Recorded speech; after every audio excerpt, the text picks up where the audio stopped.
All right, welcome to the 808s and Hot Takes podcast. We're going to pose a question I have because we're about to get political again. I was like, should we rename our podcast to something more political? Everything's political, fam.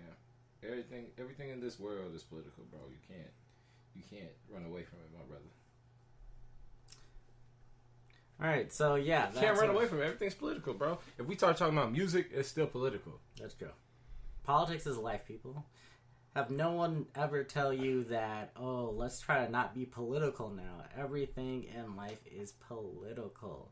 Politics is just an extension of our life and how we distribute our resources, time, and our energy. Yeah, everything's politics, bro. Like, even us going to work. There's street politics, bro. There's all kinds of shit, bro. Even going to work is political. Why? Because you have to go to work to pay your taxes and to fucking live in a fucking house. Yeah. I would not be working if I didn't have to pay rent. No, I wouldn't either. I'd be doing other fun shit all day. But in this consumer economy, you have to work in order to buy anything or to enjoy life. And so basically, that's a perfect way to get to our lead is can banking black provide a good financial stability for the economic future of the black race? What's so funny is like Killer Mike was like, I don't care what you got to say to me. Are you banking black? Yes. Are you banking black? This is for Killer Mike. This podcast is actually for Killer Mike. Are you banking black? Banking black sounds like a new idea that's never been done already. But it turns out there's been attempts at black banks and some successful black banks for a long time now. And by successful, we mean stable and basically stable. Stable. Like, there's no Chase in the black community. There's no Bank of America either. I don't think there will. Yeah, I don't think there ever be. But like, is the bank stable and can it hold your money and pay you out when you need it? That's about it. That's all you're getting from a black bank. Just like a savings account or a checking account. That's probably as far as you can probably get from a black bank.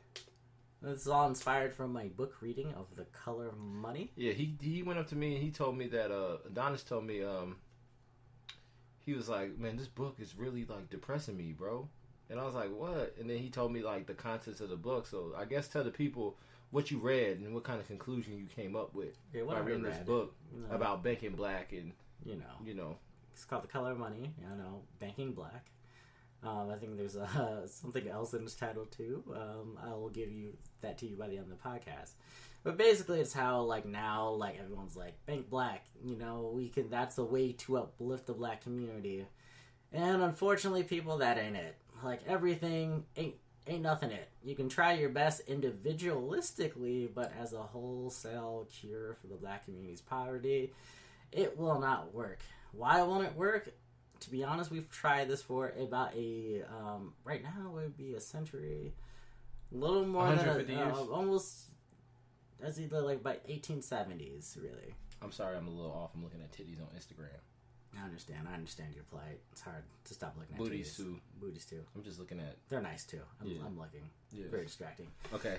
So, anyways, keep going to what you said. Basically, we've tried this one card pony, but there's one thing that stops it from helping. Is basically, if I could get down to the root of it, segregation and just overall racism that black people have to go through, because people might not understand this, but like now, because you look at these big banks and everything that just last a long time, it's hard to tell. But back in the past, running a bank was hard. Like your bank, majority of the times, I think banks lasted for about 5 years until the new, basically until federally insured mortgages were a thing.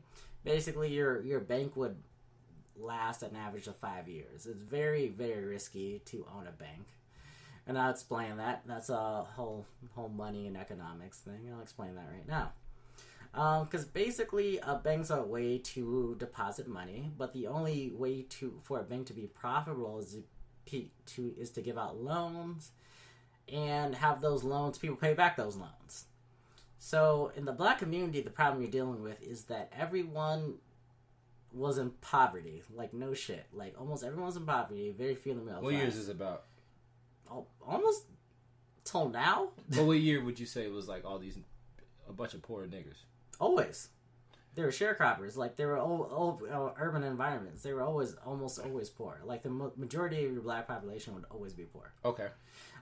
So basically, you were dealing with a population of poor people, and that was hard to gain a lot of finances from that. Because basically, your overhead, each account spent time dedication and accounting to. So it'd be more profitable to actually have a bank with 3 members that all had $1 million apiece than, say, 4,000 members with $1 million, because the price to maintain all those accounts are the same. So if you're dealing with a poorer population, even if there's a huge population in your bank, the money's low. And then they're not getting that much money, and then when they need money, they take all the money out. So if you deal with any financial crash or anything, all of that money's coming out. What we're saying is basically there's not enough money. There's not enough pooled money. To put it in some basic terms. Yeah, there's not enough pooled money. There's not enough pooled money in the bank for the bank to last. So, the main engine is actually not your savings in a bank. It's actually the loans. The loan is how you provide capital to people to build new businesses. So let's put it. But loans are risky, so that would you couldn't overextend yourself or your bank would fail. So the amount of loans black banks can make were lower. So basically, right now we're explaining to you how the economy works. Right, this is a basic economy. It's more complicated, but this is how the economy works. Loans, debt. That's how it all works. The quickest way for somebody to build wealth in America is to own a house or own some property. Yes, because you can use that as collateral to finance new businesses. Yes. But this is true. This is mostly true if you are white. If you're black and you own property, the property goes down just by you being black. I feel like we missed a few steps here. Oh, we did miss a few steps. We missed a few steps. But like, make it basic because we just try to. I'm gonna explain it. So basically, as a black resident, it was harder to pool capital in order to get a loan to own a house. Money. We're saying money. And then house is the greatest engine for fiscal responsibility, because you own something and then you can use that the amount that you own to fund other endeavors. May you have it. So that's why houses are very valuable. But it's very hard for poor people to pull that money together and buy a house, and a black bank to loan to you. It was hard for any bank to loan you for money, though, because banks just didn't deal with black people like that, and they were less likely to give you a loan even if you had good credit, trustworthy, because the stereotypes that black people don't pay. They don't even look at your credit history. They're like, you black, you don't get a loan. Okay, let's just make it simple for you. If you're a poor person in whatever year, and let's say that you got money. Yeah. How are you going to buy a house? You can't buy a house with a black bank because a black bank got to give you $400,000 to buy your house. Yes. They don't have that money. They don't have that money to give you because the people who bank there are also poor. And let's be honest. I'm very honest here. Beginning in the turn of the century, a lot of people didn't have houses because of that reason. Because either you had to, the banks weren't going to little banks weren't going to over leverage themselves that much with that much money. So basically, it was very hard to own a house. But what came in was after World War II, you had these new GI Bills, which give you a government-backed loan. So basically, if you fought in the war, you get a government-backed loan to buy a house. But black people didn't have access to that. Yes. So, like, as a black person, if you fought in the war, you couldn't buy a house because it's impossible. It's impossible for anyone based on economics to really buy a house. It's way too expensive and would over-leverage the banks. But they were all government-backed loans that the government would assist with. So that's why you see a big rise in the middle class as, like, speaking your 1950s, 60s middle class after the war. Now there's people able to buy banks, and that's where suburbs come on. Because people are now able to buy houses that were way too expensive. Supply and demand. So y'all, just to make it simple, a whole population of America got a bunch of money from the government. Yes. And one population did not get that money. Did not get any of the money. You couldn't. Black people did not get a dime of the GI Bill. Did not get a dime. The GI Bill helped build the American economy. And then all black people have been here since the 1950s. So that's everyone you know. All the African Americans you know. If racism, we'd be living in suburbs, chilling like everyone else. Right. So, like, look at it like this, bro. Like, there were black people who fought in every single war: the Revolutionary War, the Civil War, World War I, World War II, Korea, all this stuff. The white people got to get paid. When they went to war, they got paid. Black people didn't get paid. No, you didn't get paid. So when people start talking about baby boomers, they're really talking about white baby boomers and the economy that they had that was so great because they got money. Black people never got money. Or any services or anything like that. Well, we basically... People would say, like, the welfare state, but that wasn't enough. Welfare state is not alone. It's not moving you out of poverty. You know, it's actually kind of keeping you in poverty. It's not doing anything. It's not really... I mean, it's helping you, like, feed your children. It is helping you feed your children. So, like, that's what welfare is. It just helps you feed your children. And then who's making the money off of that? Not black-owned businesses. Right. So if you Because you have to be like, they're getting money to pay for something, and someone's getting this money. Right. So, like, when people talk about, like, the welfare state... If the grocery stores aren't black, then black people aren't making any money. Right. So, okay, so, like, if you listen to a lot of people, they'll tell you, like, don't be on welfare. Like, what is welfare money going to? Yeah. To be honest... It's to feed yourself, the really. The welfare state is keeping us... The tiptoe keeping us from complete anarchy in American society. Yeah. Imagine if no one got any SNAP benefits. Yeah. Yeah. Like... Yeah. Yeah. There'd be more crime. Yes. If you got rid of welfare tomorrow, there'd be more crime. That's true. But they would just be like... The funniest thing about that, they would just be like, I think we should... Because there's more crime, we should lock people up and give people less money.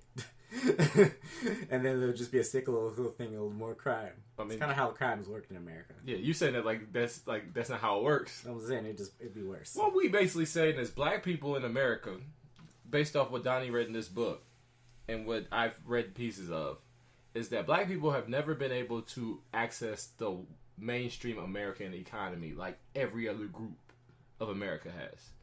I'm talking about Asians. Individualistically, you can, but as a wholesale, like, no. No, like, they live in communities that can't, that you're just not really an option. Yeah, an individual. You can't stay in your community and gain, like, you can work all the way in Schaumburg or something like that, but you can't work in the inner cities. Unless you work for the city. Yeah, unless, like, the city is one of the main engines keeping, like, the federal government and jobs in the cities are the main things keeping. Like, if you work at the post office, you work in the city. There's literally no jobs there. And another point we're going to make is that, because they said you should start more businesses in the black community, which is economic hell. Like, you cannot start your business only serving the poorest population of the city. Right. That doesn't make any economic sense. Technically, like, the idea... Like, your business will fail. That's why you see a lot of these businesses fail if you're going to cater to the brokest people. Like, it sounds bad, and it is bad, but, like, you can't, like... It just won't work out. If you start your business in a black poor community, you probably will not be successful. There are successful businesses in black poor communities. Just the barbershops, because you can't go anywhere else to get your hair cut. You basically got a corner.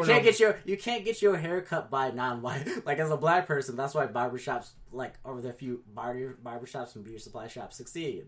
Because it's one of the actual core businesses closed off from the mainstream economy. Black barbershops. Yeah. What about churches? That too, because white churches are very segregated. We just do churches differently. So you telling me that, like, in order for, like, a black business to do well, you have to offer something that white people can't offer? Yes. Which is also very difficult. Yes, exactly.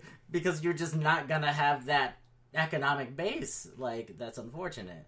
So that's why shea butter sales will still work. Like, so what you're basically saying is that starting a business in a black community is actually economically not smart. Yes.